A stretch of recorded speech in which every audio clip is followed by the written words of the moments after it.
Welcome to Our Environment, Our Future, a program that seeks to highlight environmental issues of concern and strides being made towards achieving a greener and healthier environment in Zambia.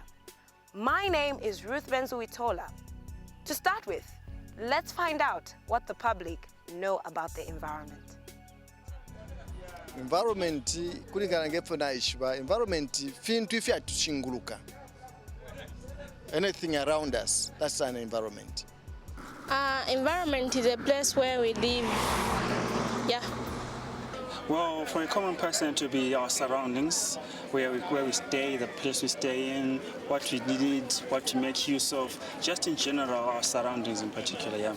Just something that you make use of. You know, our home, that's our environment. Our family is our environment. First of all, it encompasses living and non-living things.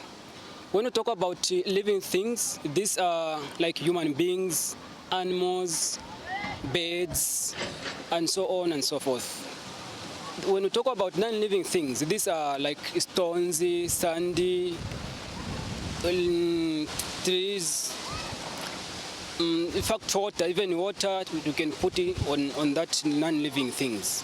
Yeah, those are things that constitute environment. The environment is everything around us to do with wildlife, the trees, basically the thing that surrounds you to make your life enjoyable and easy to live.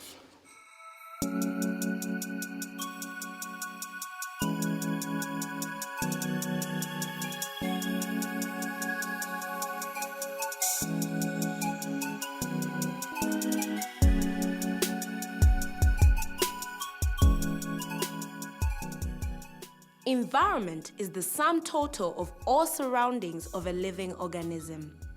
It encompasses the interaction of all living species, climate, and natural resources that affect human survival and economic activity.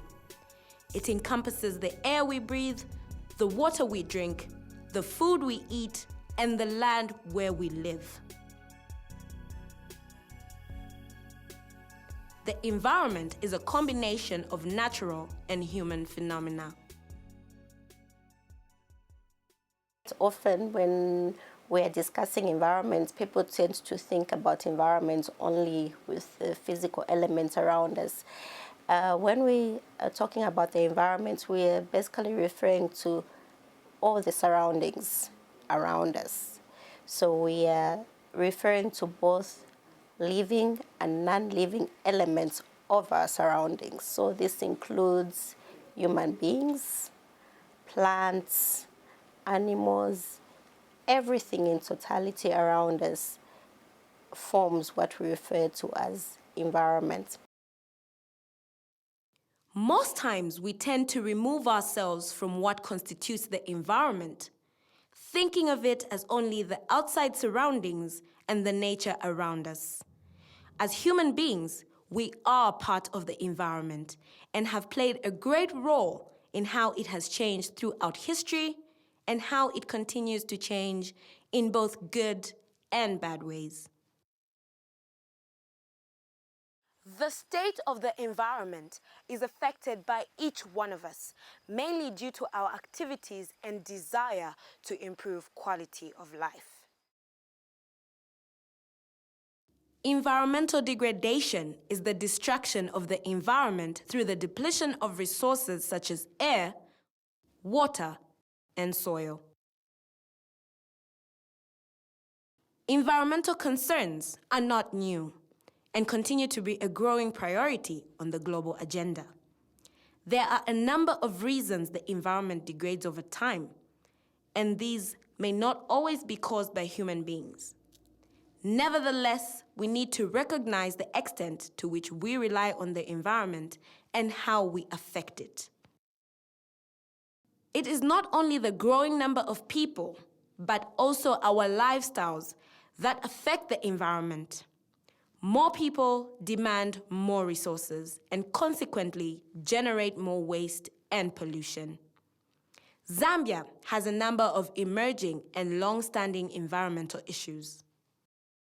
Among the many challenges, one which seems to be an ongoing one is our behavior, social behaviors, the way we care for the environment in terms of littering things, in terms of cultivation, in terms of punitive cutting of trees.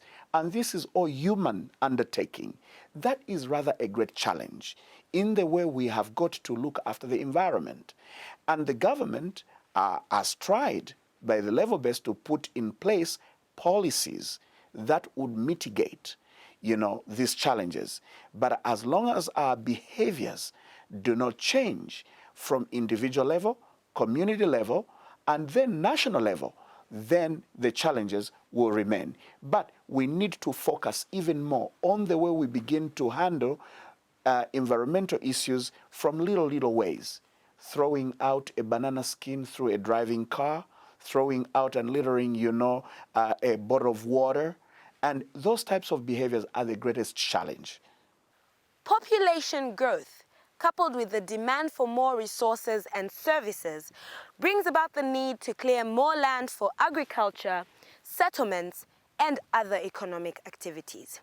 It increases industrialization and the consumption of processed plastic packaged products.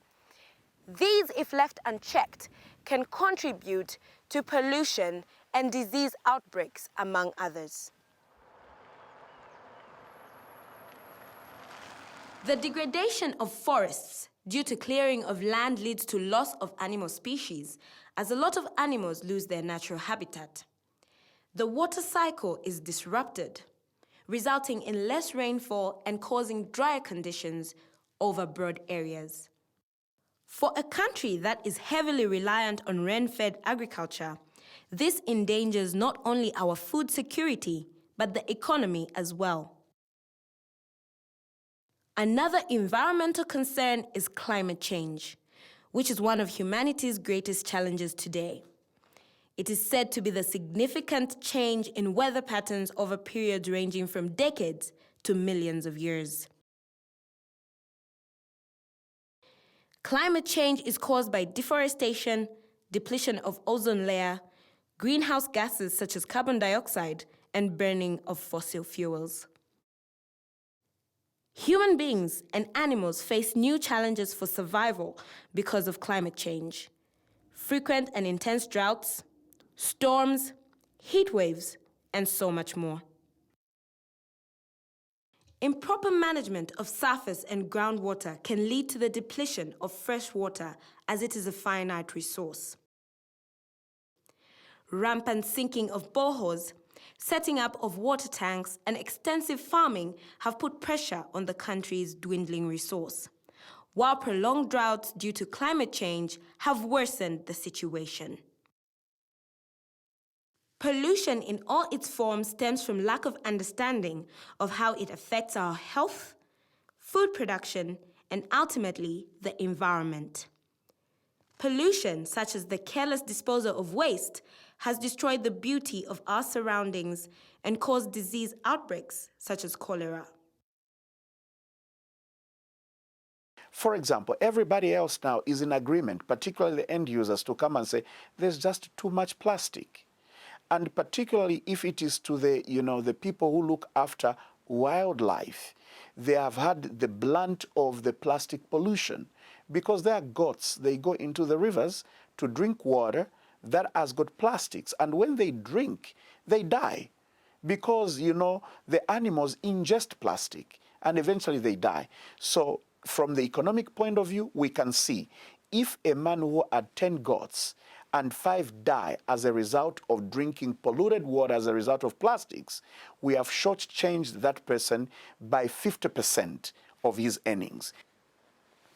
Ministry is there for one simple reason: to make sure that the policies that will guide the way we'll be able to look after the environment are in place. But these, policies can never be actualized in the way it should unless we have in place a vehicle that will drive these policies.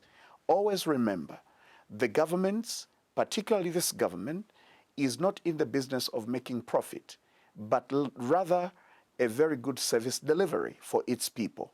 So to make sure that the government's policies are adhered to, we put in place a regulator. And in this case, the regulator who regulates the environmental issues for Zambia is ZEMA, in abbreviation, Zambia Environmental Management Agency. They are, if you like, a policeman that goes out to police the people, that they draw a line in between the policies the government puts in place and also the behavior that will make sure that those policies are adhered to. Now, ZEMA is autocephalous. In other words, it is a quasi-government, which means that probably about 60–70% is government. Then the rest, which is about 40%, is private, meaning to say we'll be able to take the best practices from the private sector and apply those as we try to make sure that the policies are in line. It creates best policies as well as best practices. First and foremost, it's important to note that environment is a cross-cutting issue, and therefore there are a lot of entities within government that are charged with the responsibility of managing the environment. But the government of Zambia saw it fit to establish an entity that would basically coordinate all these efforts by the various entities of government. And that's what made government create ZEMA. So ZEMA's role is threefold. First and foremost is to oversee the sustainable use of natural resources. Secondly, it's to oversee the protection of the environment. And thirdly, is to oversee the prevention and control of pollution. So to sum it up, the role of ZEMA is to enforce, in other words, regulate the aspects of the environment, as well as to coordinate, as well as advise government on issues of the environment.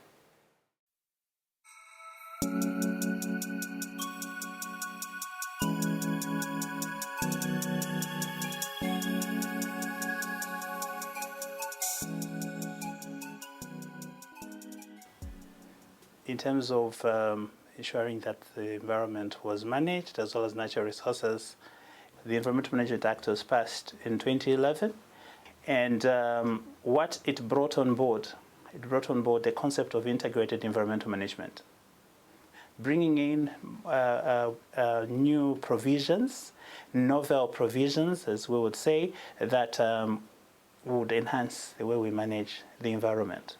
And so we are now in the year 2011, and in that year, the law then also proposes a change of the name.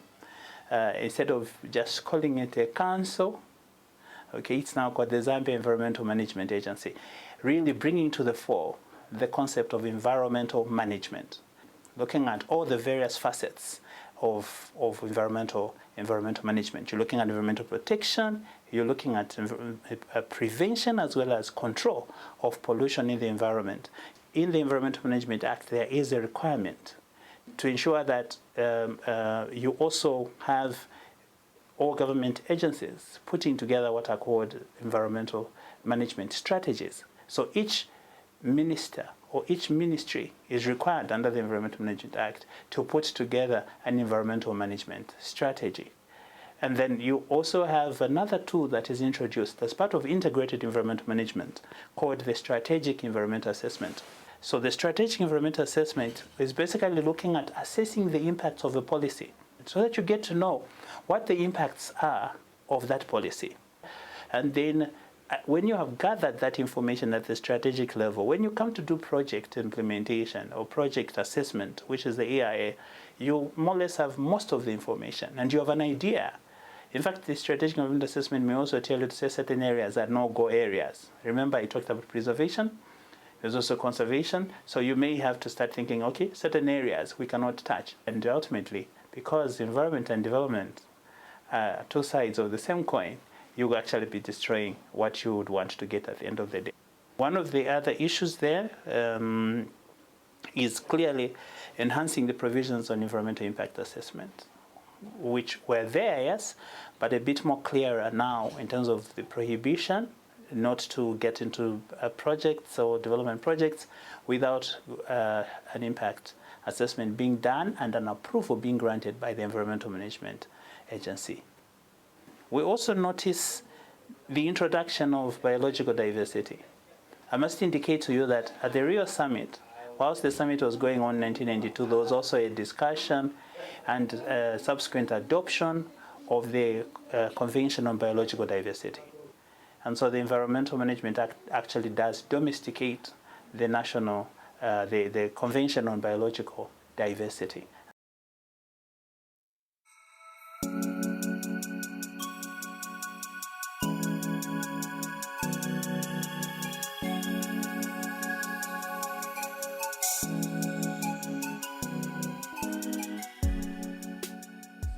There is provision in the Environmental Management Act now that covers sources, mobile sources, like vehicles, pollution from vehicles, pollution from aircraft or aeroplanes. When you look at the various functions of ZEMA, one of the functions that is highlighted is climate change. And that has helped ZEMA to even look at, in terms of institutional arrangements, we also have a unit here that would deal with, the department actually that would deal with issues to do with climate change. Another very interesting and very important, which is for yourselves, is the right to access to information. Okay, access to information is actually declared a right. Information must be made available to the public. There's also public participation. It's a right for the public to participate in decision making or in decisions that affect them. So those provisions also require the creation of a central environmental information registry, okay, as well as a register where all the information that relates to whatever regulations, statutory instruments, conventions or treaties that we are party to would be in that registry. So if you want it yourself, you would go to gather that information. Of course, it's still being developed so that it's available to the public. But for now, if the public want particular information, the information will be given to them as long as that information sits with ZEMA. I must first of all indicate that there are offenses that are created. So if one contravenes the act, then they can suffer the penalties that are prescribed. Okay, there are offenses for not going through the environmental impact assessment, as an example. There are offenses for importing or exporting hazardous waste. There are offenses for importing or dealing in or handling pesticides and toxic substances without authority. The Environmental Management Act has provided what you would call civil sanctions that are followed by criminal sanctions. Okay, they are orders, enforcement orders that the inspectors as well as the Director General as well as the inspectors would actually serve on a non-compliant person. There is what is called a compliance order. To answer your question directly, a compliance order, if one does not comply with the requirements of a license, because you will get to be licensed, and when you get to be licensed, you are required to comply with the conditions of the license. So if you don't comply, you will be served with a compliance order. If you don't comply with the compliance order, then you will be fined and you can be prosecuted.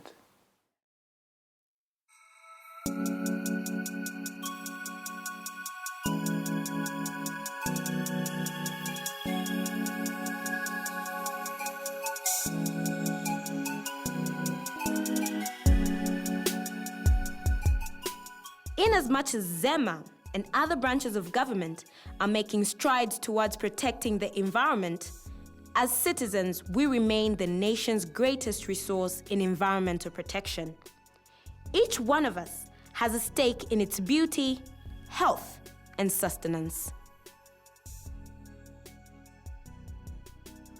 We can influence the process of environmental enforcement through daily observations, which give us information about environmental conditions that ZEMA and other government entities cannot easily obtain.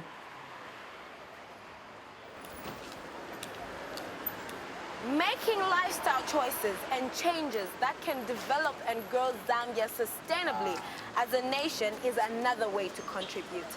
It is easy to believe that one person's efforts don't matter, but they do.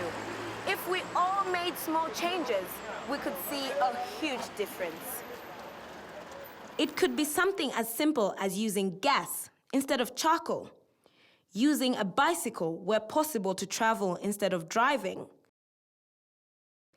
buying products with less packaging. You could also consider reusing plastic containers and bags or carry a reusable shopping basket every time. You can also contribute to a better environment by segregating waste, paying for garbage to be collected, planting a tree, and so much more.